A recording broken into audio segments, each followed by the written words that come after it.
சகோதரருடைய கேள்வி என்னென்னா, எதனால் ஷிர்கு பிதத்லாம் செய்கிறாங்க ஹஸ்ரத்மார்கள்? அவர்களுக்கு சத்தியம் தெரியும் இல்லையா, தௌஹீத் தெரியும் இல்லையா என்று கேட்குறாங்க.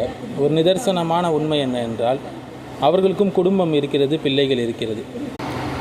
தப்பு அவங்க மேலே மட்டும் இல்லை, மஹல்லாவாசியை சேர்ந்த மக்கள் மீதும் இருக்கிறது, நிர்வாகிகள் மீதும் இருக்கிறது. ஹஸ்ரத்துக்கு ஓதறதுக்கு 500 ரூபாய் சம்பளம் கொடுத்தால் இந்த காலத்தில் போயிட்டு வர பெட்ரோலுக்கே அது பத்தாது இல்லைங்களா? அவர்கள் எப்படி தரமான கல்வியை, மார்க்க கல்வியை பிள்ளைகளுக்கு புகட்டுவார்கள்? ஏதோ ஏனோதானு ஓதி கொடுத்துட்டு ஓடிடுவாங்க இல்லையா? மேலும் அவர்கள் குடும்ப சுமையின் காரணம், அந்த பாரம் தாங்க முடியாமல் அவங்க என்ன சொல்கிறாங்க, ஷிர்கு பிதத், கயிறு கட்டுறாங்க, தாயத்து கட்டி அதுக்கு ஒரு அமௌண்ட் வாங்குறாங்க, அப்போ மௌலூது ஓதுறாங்க, அதுக்கு ஒரு அமௌண்ட் வாங்குறாங்க. இதெல்லாம் தவறுன்னு தெரியும் அவங்களுக்கு. ஷிர்கு பிதத் என்று தெரிந்தே தான் இதை செய்கிறார்கள். காரணம் வறுமை.